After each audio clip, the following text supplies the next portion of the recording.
Alright, Okay. so we're going to go over the parts of the saxophone first. And first off, we have the reed, Cool. which I'm going to have you soak in your mouth. Just like Yeah. that. Yeah, just let it hang out for a little bit while we talk about this stuff.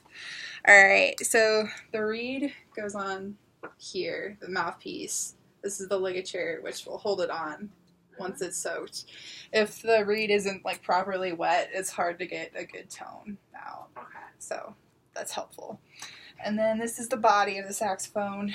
We have the bell. This is called a thumb rest, but the neck strap will do most of the work. So it's not like clarinet where the thumb just holds it up. Mm-hmm. And this is the neck strap that you can go ahead and put around your neck. And this is the neck here. So the saxophone's pretty easy to put together because it's only got 3 main things, really. So first off, we've got this little loop here that the neck strap will hook into. Just like that. Yeah, this neck strap you have to be careful with because it doesn't close. Like a lot of the more solid neck strap for beginners, you'd want to actually close securely so that way you don't have that problem. And then here is the neck. You just kind of swivel on most of this stuff gently. And then here's a screw that will tighten, but first we'll get you set up before we lock that in there. Okay, so the neck strap adjusts here, if we can get it to move. Yeah. And then, yeah, we'll leave it like that for a second. So you have 2 options for holding the saxophone. You can either hold it in the middle and between your legs, or you can hold it to the side, whichever is more comfortable. And I think a lot of people choose that based on how their wrists feel. So your left hand goes on top, 1 goes here, 2, 3, and then your pinky hovers over those keys, just like that.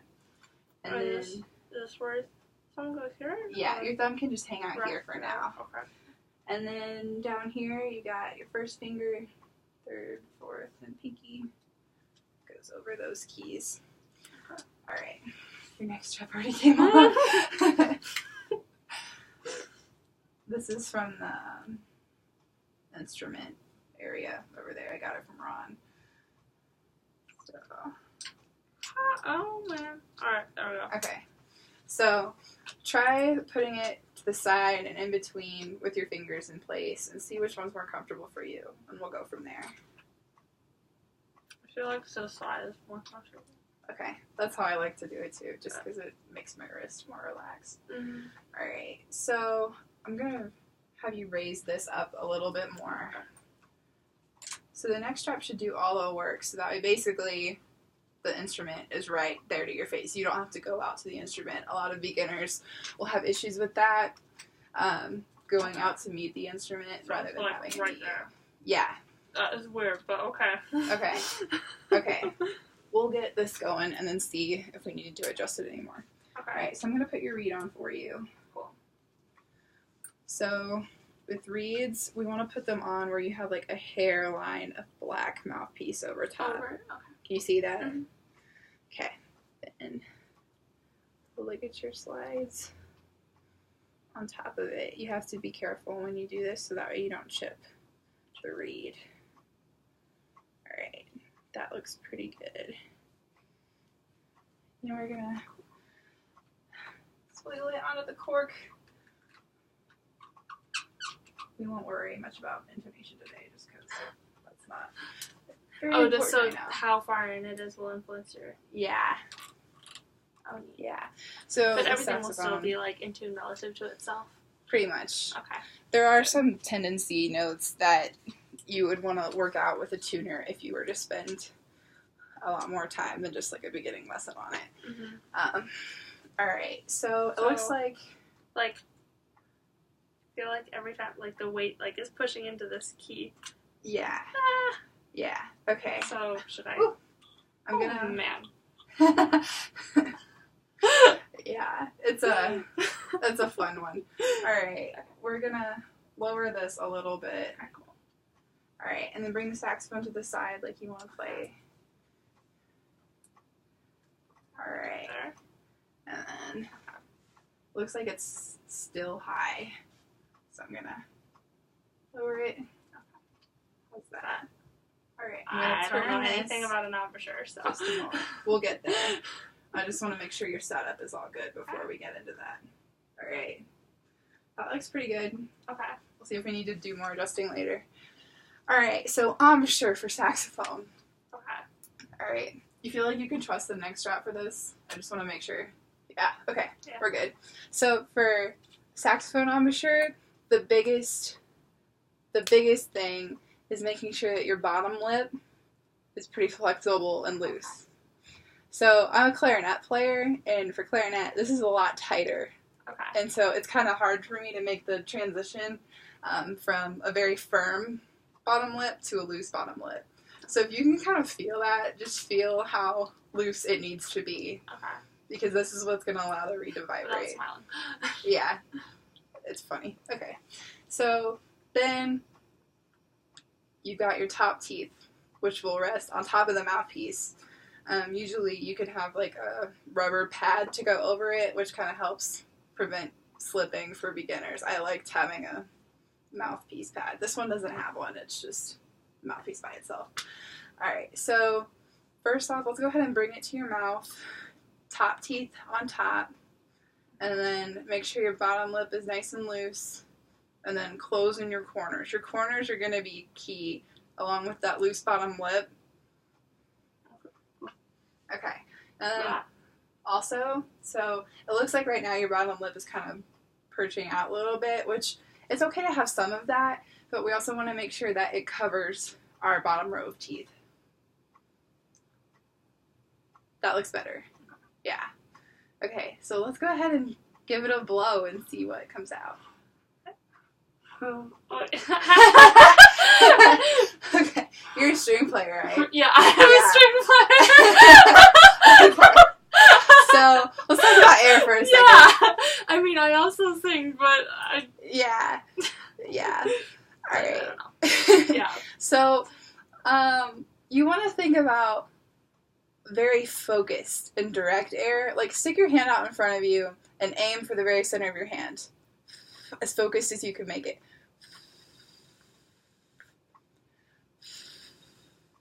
Does it feel super focused on your hand? It's like there. That's pretty good. Yeah. So, you want to use fast air. Not hard air, but fast air.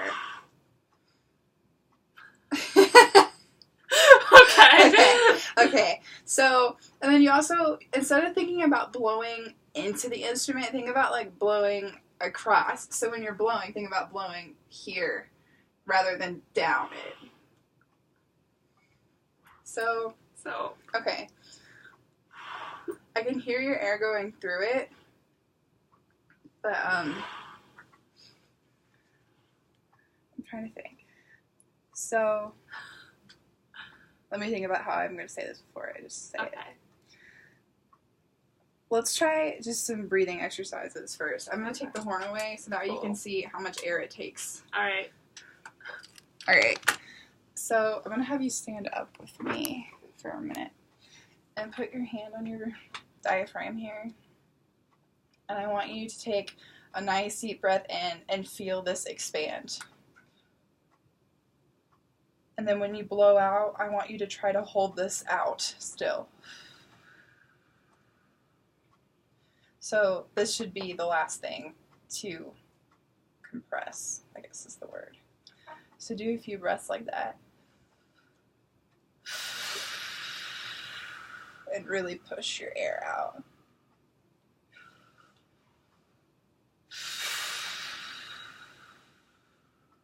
So you can feel that air moving, right? And it should make you a little lightheaded for a string, like just as a string player for your first time kind of learning how to move air on a wind instrument. Okay. It should make you feel a little lightheaded. Okay. So let's have a seat again. Okay. And hook this guy up. Alright. So take a deep breath just like your hand would be on your stomach. That's closer. You got a vibration from the reed that time. Alright, let's take out some mouthpiece. Put your teeth more here instead of just taking... That looks good. Okay, you're getting air moving through the horn. That's good. Keep going. Yeah! Oh my gosh! That is so weird! It takes a lot of air, right? Yeah! Yeah. Let's get that again. Yeah. Alright. Oh my gosh. That's good. That's It feels good. like really strange against your tongue. Yeah. So make sure you keep your corners in, and that'll help with the tone. But keep this firm.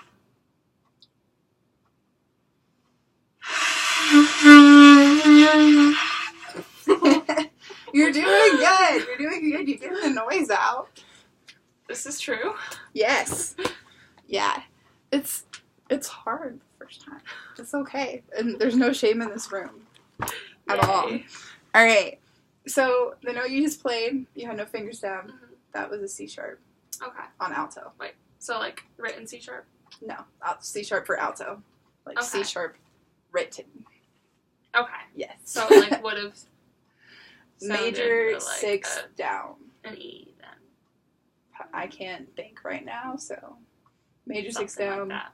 I don't have E, the G, pitch. B. Yeah, probably E. Okay. Yes, E. Okay. Yeah, okay. So that was a C sharp. So now we're going to do a C natural, which is your middle finger on your left hand.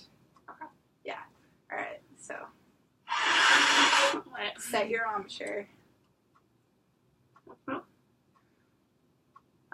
Make sure your bottom lip is covering your teeth.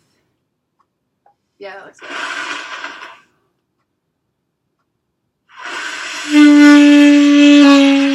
There you go. That was a C natural.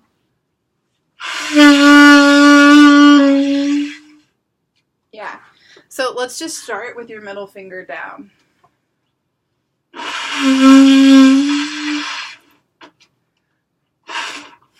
Okay.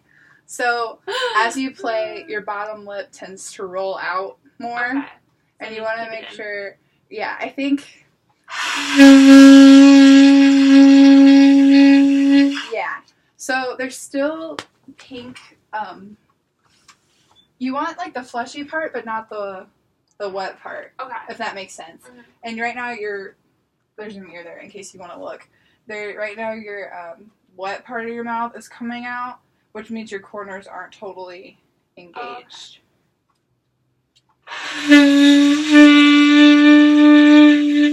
That's better. That's better. Your bottom lip looks right. Why don't you... Here, I'll hold this for a second and just make sure that thing doesn't slip. That looks good. Alright, grab the corners of your mouth here and feel them flex. Feel those muscles.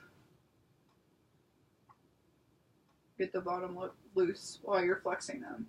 This is a weird concept for the first time. That idea that you have muscles here. So you want to pull these guys in, but you want to be able to do this with a loose bottom lip. That's the trick. Does that make sense? Yeah. So let's try to transfer that onto the mouthpiece now.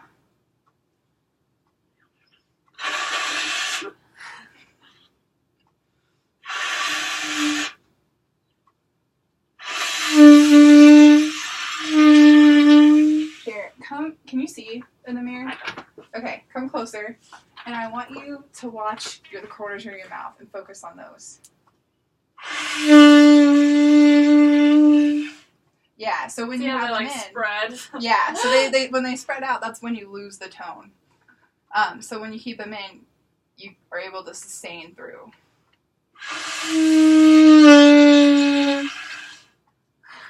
Yeah. So I think also, are you putting your tongue on the reed at all? We haven't talked about what the tongue should do. Okay. Yes. So the tongue we use to start a pitch and to like separate. So we'll tongue in between notes. Oh, right. Unless there's a slur, but we don't want to keep the tongue on the reed constantly because the reed needs to be allowed to. Yeah. So that opened it up a lot. I know. Oh my god, that was so dumb. No, I should have said something. I just have been teaching other woodwind players for the most part.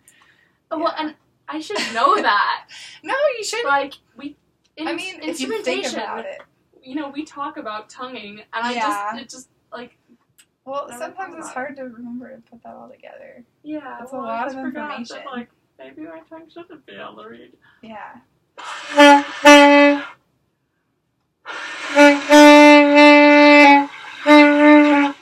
Yeah. Okay. Let's go back over here. That makes more sense now. There we go. We found the problem. Alright. So, you've learned C sharp and C natural. Now we're going to go to B, just so you see where they are in the staff. B is your first finger. So you're going to switch from your middle finger to your first finger. There you go. B natural. Then go to C. C natural. Yeah, so this is the instance where we'd want to tongue in between notes. Which, do you want to talk about tonguing, or we can move on to... Sure. Okay, you want to talk about tonguing? Sure. Okay, so if you look at the reed, the tip of your tongue, not like the very tip, but like the fleshy tip of your tongue, should come in contact with close to the tip of the reed. Like, not the gap in between the mouthpiece and the reed, but the actual reed itself. Does that make sense? Yeah, I think so. Okay. So, like right there? Yes. Yeah, so you don't want to, like, stick your tongue in between the reed and the mouthpiece. That would hurt. Yeah, that would not be pleasant. Alright, so let's try, just on an open C sharp, don't worry about fingers, just try tonguing 4 quarter notes.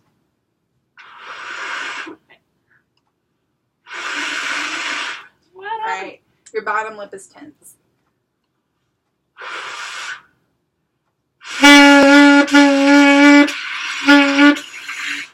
Yeah, you have the right idea.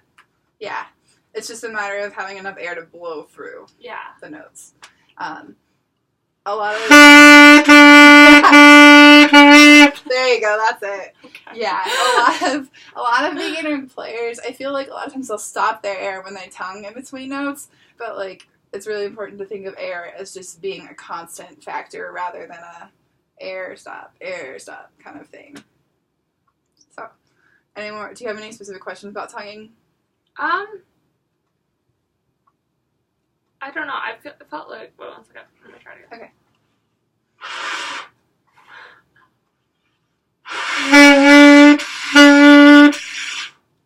Yeah. I feel like I'm not, like, fully getting on the reed. Try taking in a little more mouthpiece, but not a whole lot. A little less than that.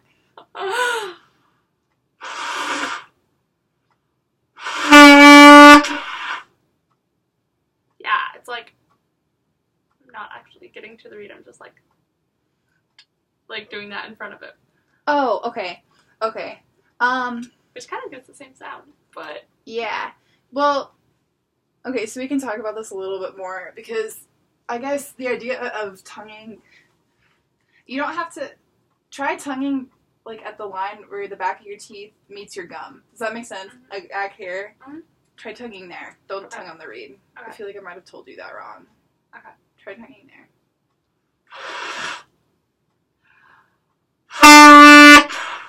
Okay, wait.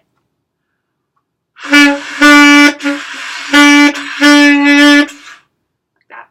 Yeah. I mean, with air. Yeah.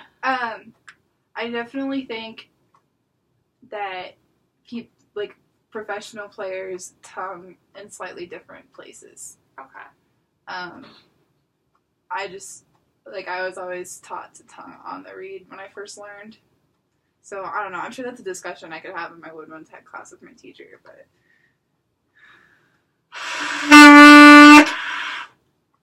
Oh, it's stopping my air. Yeah, I feel like for saxophone, I would aim more for the reed than the back of your teeth.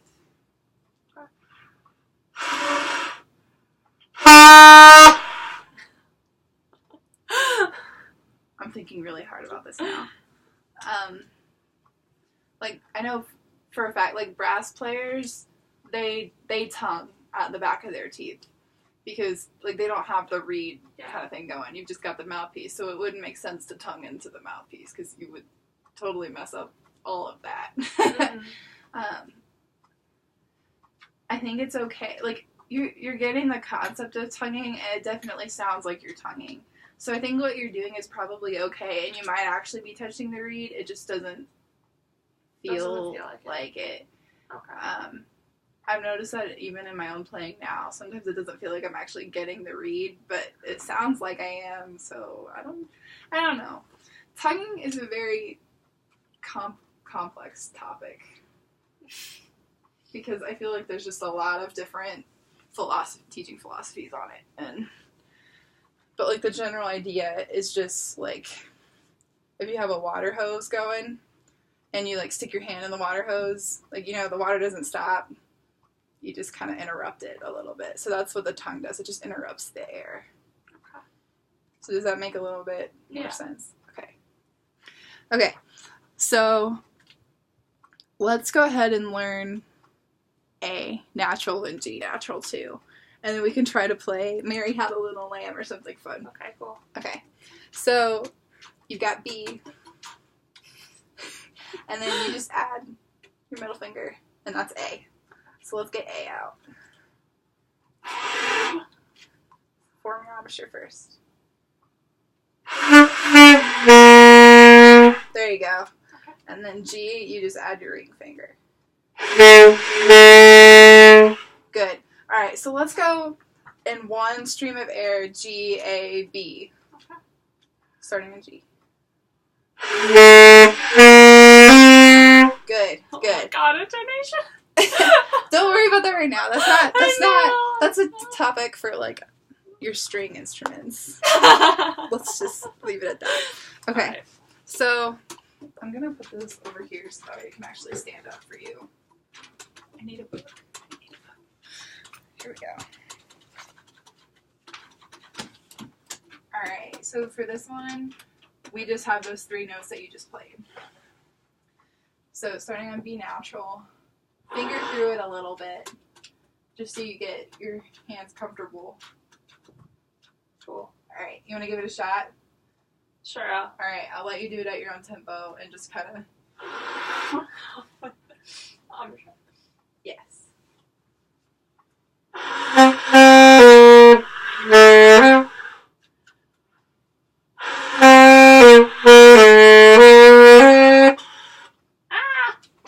That's okay, just start at the beat. You don't have to worry about tonguing.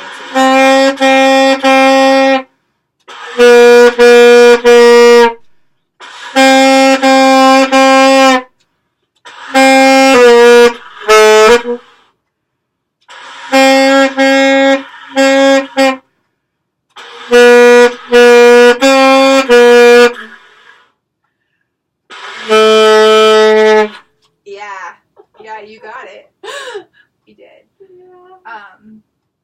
The tone also... Alright, I'm going to stop this video just so that it doesn't take forever to upload. Because that tends to be a problem.